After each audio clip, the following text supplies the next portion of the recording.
We will now actually shift into our first panel of the day. I would like to invite Mr. Ben Rooney, senior editor from Wall Street Journal, to host. Thank you.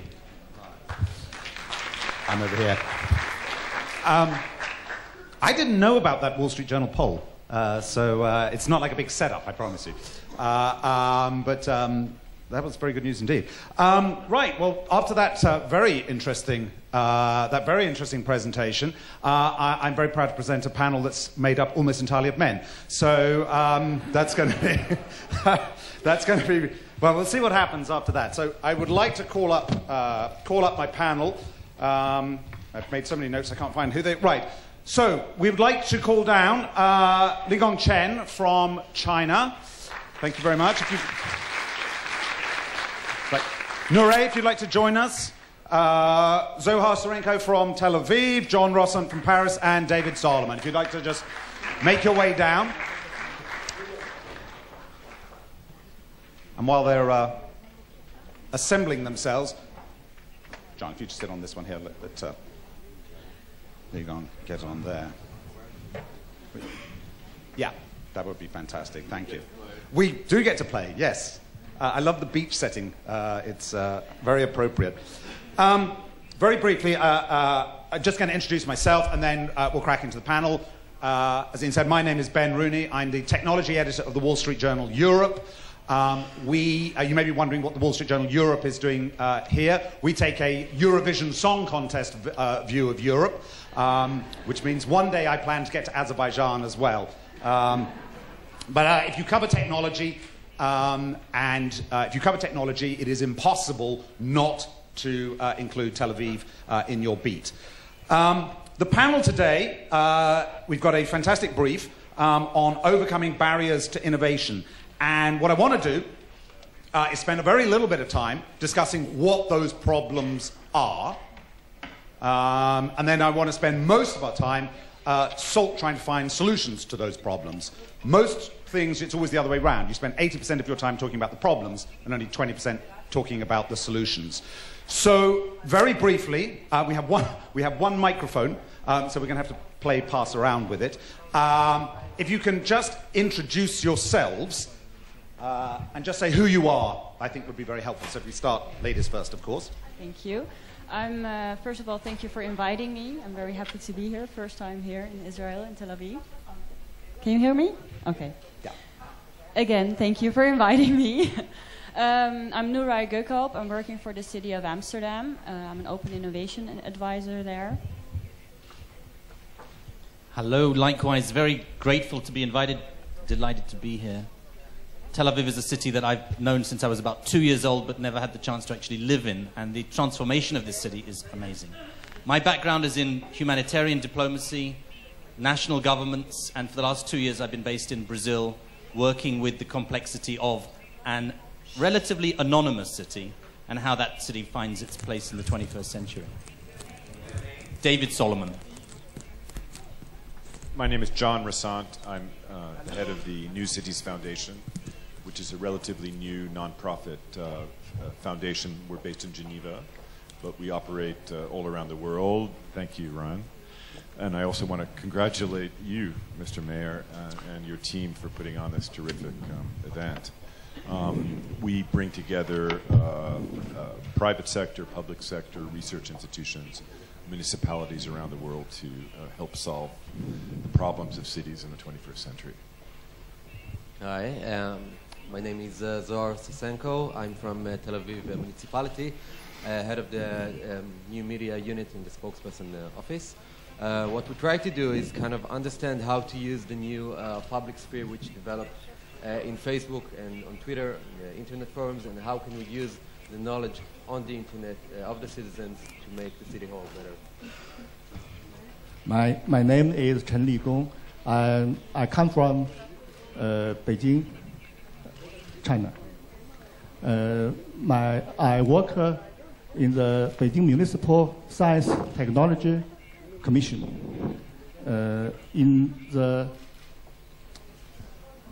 I'm a colleague of Mr. Chen, so I will introduce him to you.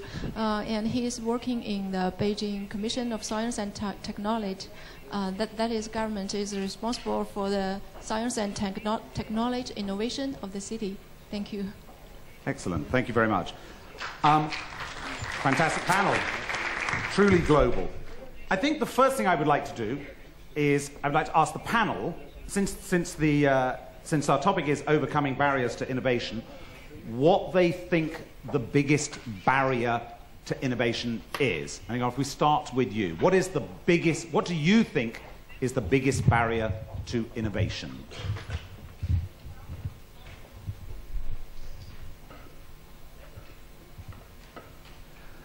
So, good morning, ladies and gentlemen. I should say sorry. I can't to answer the question by myself because my English is not so good. So I would invite my co-worker, Mrs. Ren Pei, to translate my answer. Thank you. Okay. Let me answer this question on behalf of Mr. Chen. So I think the biggest barrier of the innovation is the how to make most of the people agreement on the reform of the innovation, because the reform is always going to change the interest pattern of the different levels people. So we think maybe it's difficult to how to consideration of all levels people's of interest. And then the second is that we should make a correct judgment of the reform stage and objective condition, so that we can make a practical policy for the reform. And then we think that the innovation reform is a systematic engineering problem. So maybe when we do the top-level design, we should research a set of policies to avoid have something problems caused. Okay. So that's all. Excellent. Thank you. Let's just work our way around. What do you think is the biggest obstacle, the biggest barrier to innovation? All that innovation is out there. Here's a big barrier. Okay, I prefer to talk about a city as the problem we see. I'd like to tell you a story. Our mayor sitting over there decided a few years ago that he wants the city citizens to use more bicycles. Now, for us, it's something new. Okay, for Tel Aviv, for Israel at all. One of the first thing he did was to make more bicycle routes all over the city. And when we went to a small street, lost street, a lot of people said, we don't want this bicycle lane because we want to keep our car here, we want to keep the parking space we have, and we won't let you take our parking space that we had for years and years.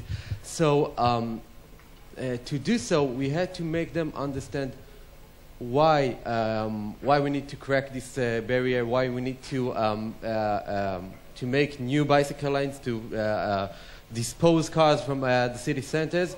And to get to this point, we had to make them a part of the decision. We had to talk to them. We had to use Facebook to talk with them. We had to bring people that understand, people that ride bicycles, to talk with the citizens. We used Facebook events to do so. And in the end, I guess we got the mission. And today, I ride bicycle every day to work, and I see people use the bicycle lane and less cars on the street. So I think once you make the people a part of the new thing you do in your city, it makes it possible. Okay, so the obstacle there was resistance from the people, conservatism, they didn't like change, and the solution that you brought was to make everybody a part of it and bring everybody in. At the end, we did. By the way, it took us a while because first thing we did was just declaring, this is what we're doing. But after a while, we understood that once we'll talk to them, once we'll explain why we're doing this, things will get much better, and it did. Fantastic. So we've got two things there. So the problem was people resistance, and then you've also answered your own problem with the solution, which was bringing people in. John, what's the biggest obstacle? Well, I mean, I think innovation is about reframing problems so you can encourage previously unimaginable solutions.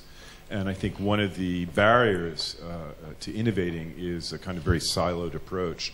And on a city level, that means the public sector, the mayor, operating very much in his or her sphere only without a lot of interaction from the private sector, from the research community.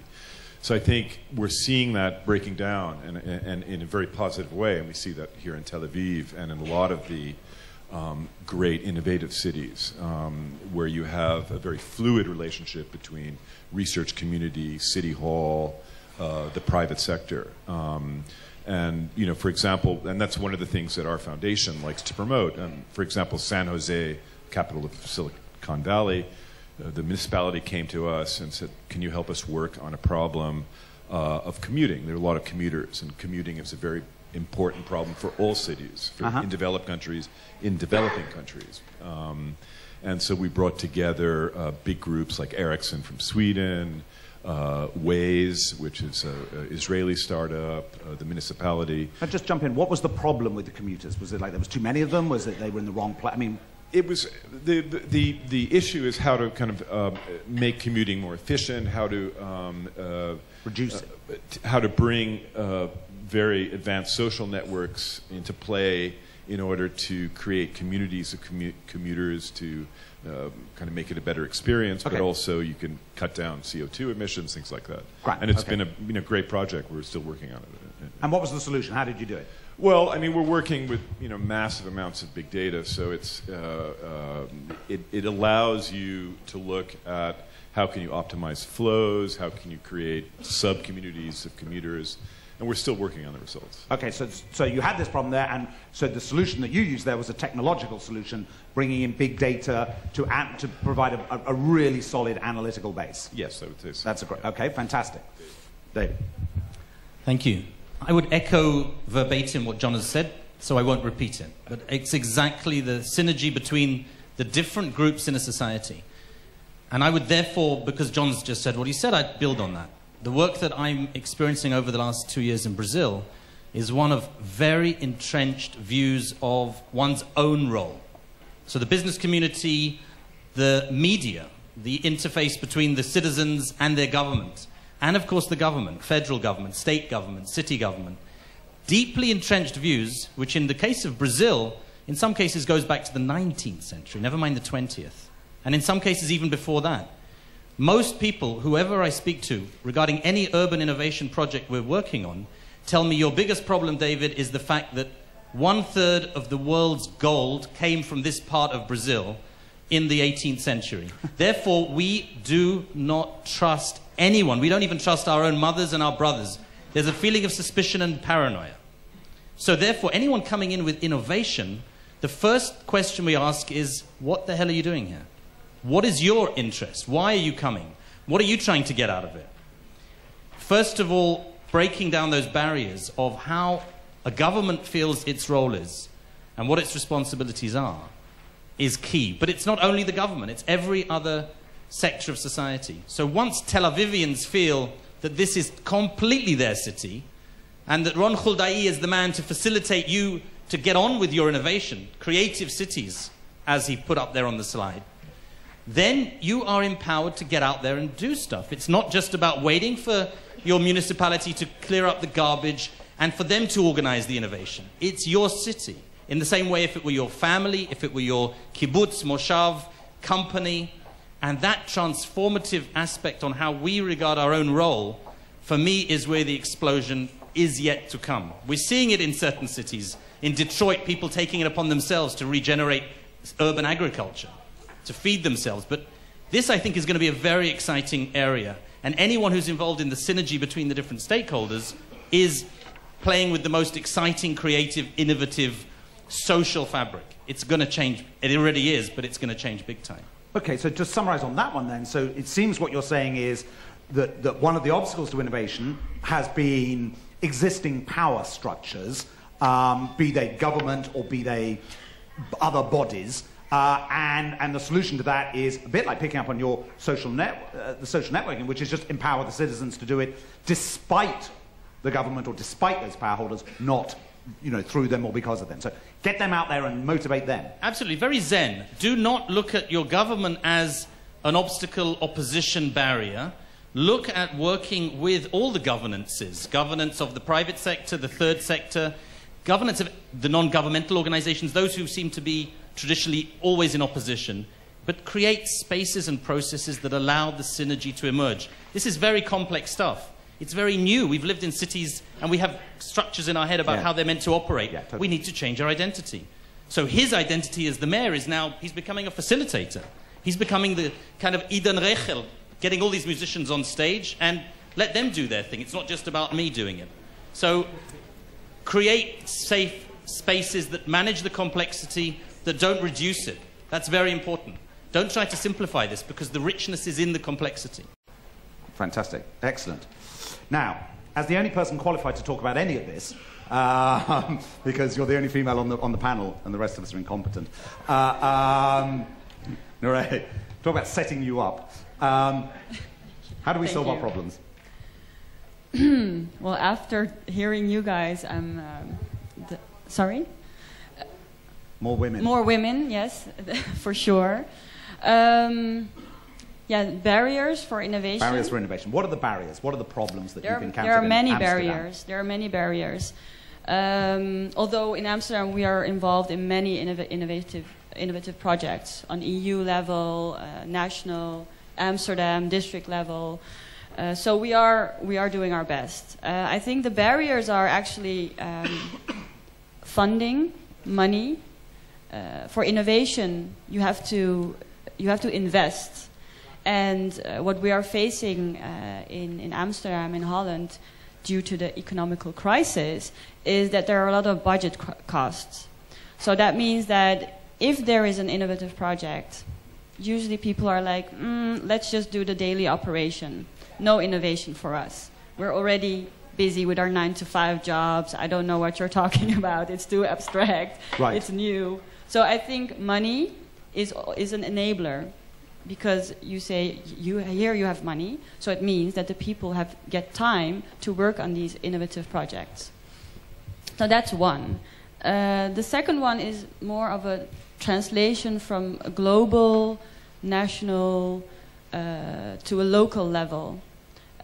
What I'm experiencing in these projects are that, first of all, these are a lot of like concepts that not a normal person understands. I mean, it's not really complex, but you need to have some time. Then you need to make like a translation of what does it mean for your work. Because we have like 15,000 people working at the city of Amsterdam. Everyone is doing a different job. One person is cleaning the streets. One person is like an urban planner. So what is the impact? What do these projects and initiatives offer for them?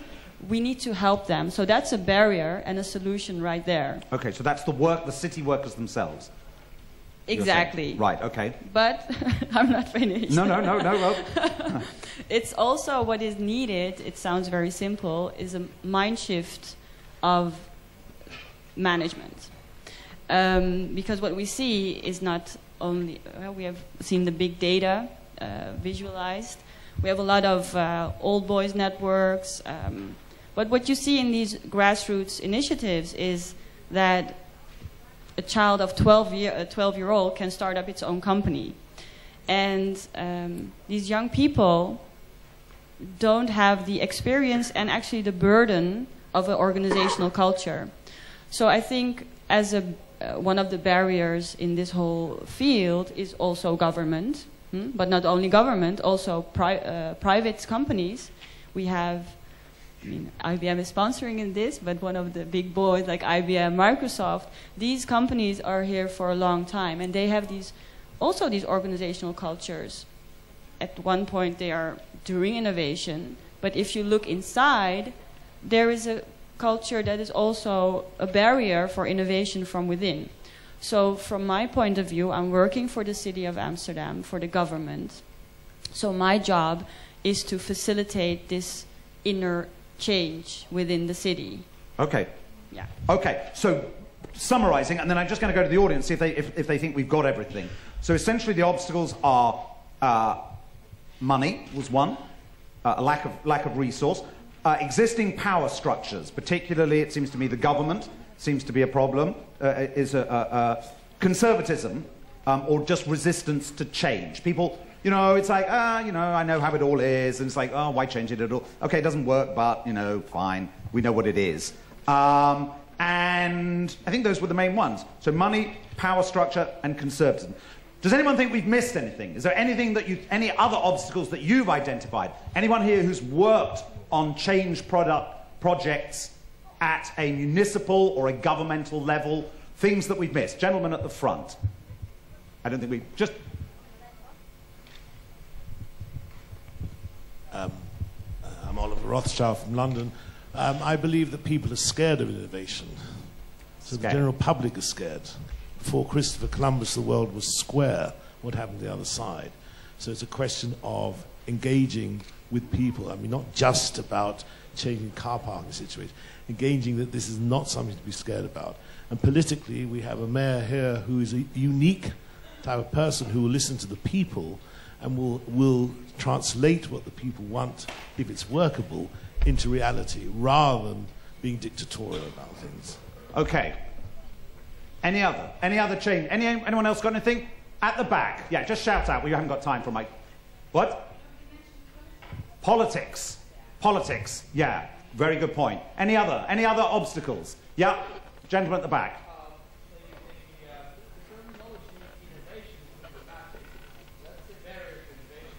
The terminology of innovation itself.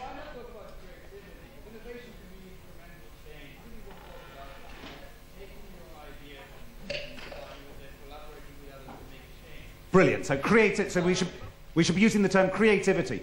Okay. So that's got us some groundwork. I'm conscious we haven't got a huge amount of time. Let's talk about how do we solve these problems. We had a great one. Yours was use of social media. We've had big data. Seems to me one of the problems that we have, and maybe the mayor can comment on this. We have this phenomenal resource of talent out there. I mean, I spend all my time talking to entrepreneurs. And you know, there is no shortage of talent and no shortage of ideas. But how do they get those things to change? And no disrespect to the people who work for the government, in my experience, the problem is always the government. It's always government getting in the way. So how do we get the government out of the way, or how do we get the government to work with them to facilitate it? Who wants to pick that one up? I have you to. work for the government. I have to. It's like you're talking to me. So, well, actually, we are working together. It's from the Amsterdam Economic Board point of view. This term of triple helix is always used. Triple helix. Triple helix. Okay, which like is DNA plus. Yeah, that's nice. It's government working with private companies and also with educational, like universities. So we are already working together with all of these organizations. So it's on a board level already. So, for example, the head of IBM Holland is on it. So what do you do? How do you work with them? What does that mean? What it means is we have like many projects. So within these projects, for example, Apps for Amsterdam. This is a contest. This year it was organized the second time. Last year it was so successful that it's on a national level, Apps for Holland. So we have this whole open data community and app developer community. And the government did this? Government is part of it. So actually when we work together, we work like a sort of a network organization. It's not really a traditional top-down, I'm the project manager or program manager. Okay. It's a different way of working together. And what change did that affect? Because appathons, here's the dirty, dark secret of appathons, which is everyone gets together and they produce fantastic things, and then nothing happens afterwards. The great ideas come out of these things, and there's no continuity. But I mean, this is also innovation by itself. It's incremental. It's like the first step is just doing it. I mean, you can't. So just do it. Just do it. Anyone else? Any comments on how do we get the government to be part of the solution and not part of the problem? Because too much government is usually the problem. I think we've got very limited time, so I'm not going to give you loads of case studies, but I'd just throw one. Give me a great example. I'll throw one out here. Why does Tel Aviv, for example, not establish, as part of the Global City International Affairs Department, an annual competition where a serious amount of funding is available, and every citizen from the age of 5 years old up until the age of 85, no barriers whatsoever to engage with this competition, is actually coached in the way that filmmakers are coached how to make a good film and make a good film script. They're coached in how to come up with a really viable plan and project which will increase the livability of the citizens of their city. Only they know their city. Only they know what it's like to be a 5-year-old in their city, or a 10-year-old, or an 85-year-old. Very important. We hear a lot now about prototypes for cities. Every city is so unique, as we are as individuals, as families. Each one has its own creative gold. Don't try to overlay the unique universal laws for the prototype of the perfect city. Excuse the expression, but bullshit. It's just not, that's going to suppress creativity. For the last few weeks, while I've been thinking of coming here, I've been talking to a lot of people about what would be wonderful for Tel Aviv. And a lot of the people that I speak to happen to be people in national politics. They're people in the world of conflict and diplomacy. So they're thinking with that head. And an idea started to formulate, and I'm going to throw this one out. Why does Tel Aviv, for example, not establish a serious international cities division? An institute where all the citizens of the city, this is not top-down, but all the citizens of the city, the 3.3 million Tel Avivians, have access to this institution to connect with other cities around the world. Okay. I'm conscious of the time. Our high-tech scoreboard has just told me that I have 5 minutes. Man with a piece of paper. So I want some questions. I want some questions from the audience. We have 5 minutes worth of good questions. You have a fantastic panel. So let's get some questions about, or share some examples where you have worked with people and you've affected change and how you've tapped that innovation. So who's got a question or who's going to share something? Come on, don't be embarrassed. Yes, lady here.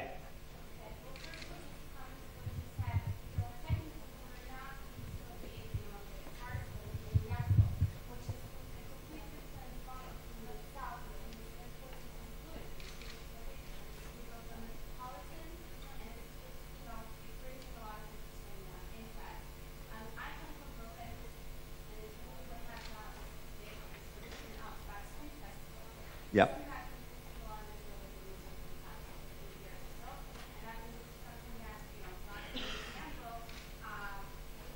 Street festivals. Street festivals, encouraging people out into the streets, getting them out there. Are there street festivals in Tel Aviv? There must be street festivals. Yeah. Every Friday. There's a permanent street festival. Any other questions? Any other examples? What an incurious lot you are. Any other ways of tapping the... Where? Who had... Over there. Sorry, didn't see you. Sarah. How do we tackle issues of economic issues in cities? We're talking big ideas of innovation, high tech, but the city and most cities around the world suffer from poverty, unemployment, issues like that. How do we bring this innovation from top down to the people that are using it? Who wants to pick that one up? John, you've got the microphone in your hand, so bad time to have the microphone in your hand. Boy, if I knew the answer to that question. Yeah. I don't know how to answer that one, but what I do know is that, you know, when we're talking about government as the problem, not the solution, I'm not sure I agree, because I think it depends on what government you're talking about. Okay. And one of the interesting things about cities and city governments is that they have the capacity to really do cool things in a way that no national government can. Right. Because cities can be, not always are, but can be very effective units where you can actually make things happen. And right. Even in a country like Israel, which is small, compact population, you know, a Tel Aviv government can do things that a national government can never do. Right. And and that's why we see so much innovation here.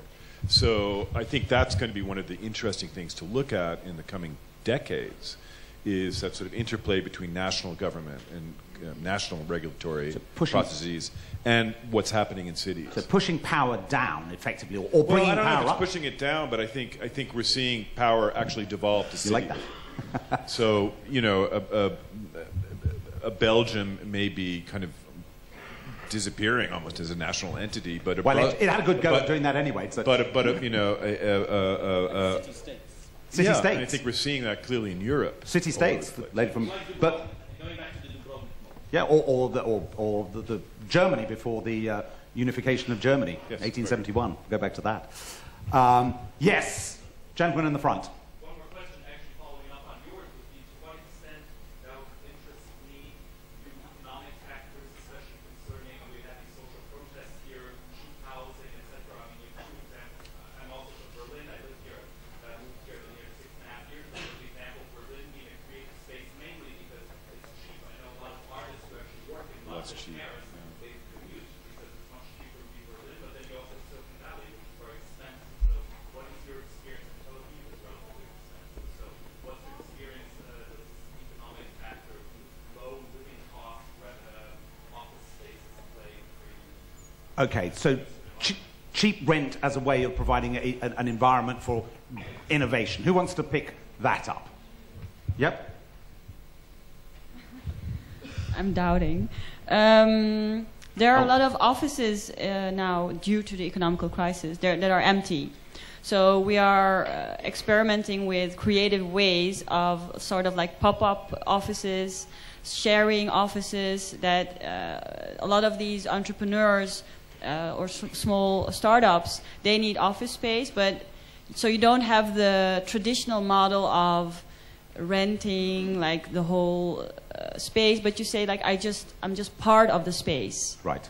So there are many of these examples that I can think of now. Okay, we have unfortunately the laser holographic three-dimensional scoreboard has just told us that our time is up, which is a terrible shame because it was a fantastic panel. I have a theory which I haven't yet. I want to kind of write this story, but I haven't worked it out. And it strikes me that the three. And this is a very serious question about Medellin. I don't know very much about Medellin, but I wonder what Medellin's gay community is like.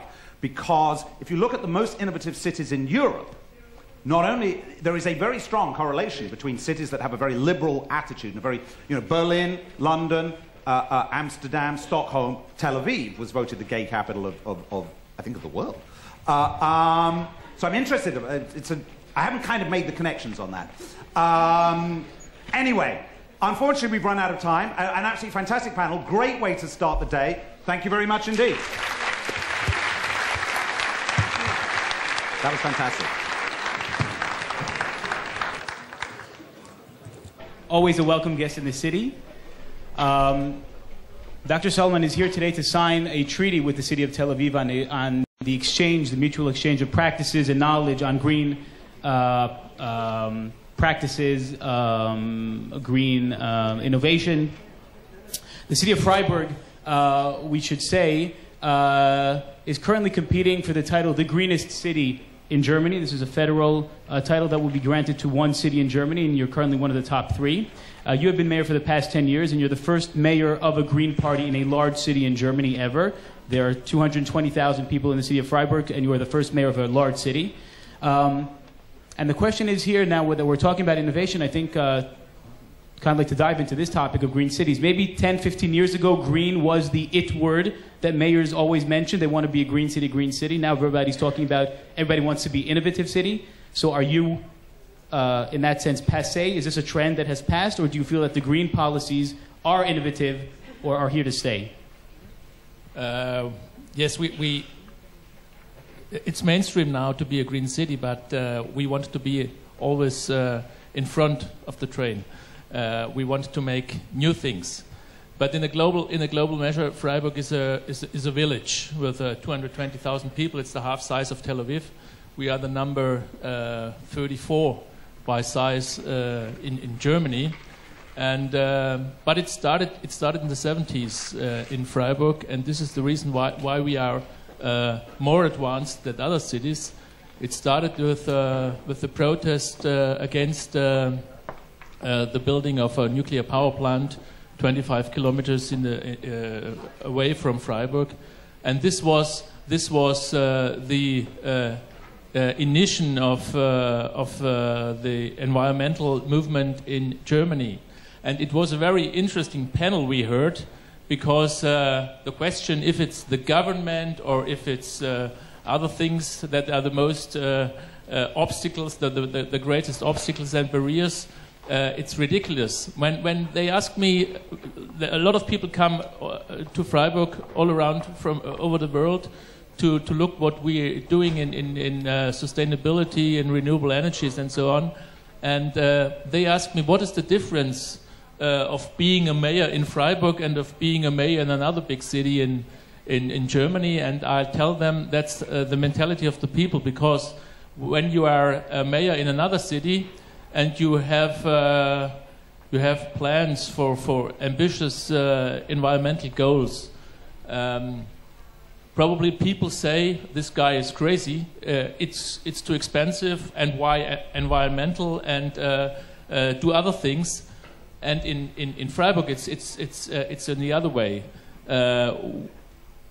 People come from all over the world to look what we are doing, but the people in Freiburg, they say it's not enough. The government, the mayor is doing nothing, and the city council is doing nothing, and they have to go on. So that the people push us to do more.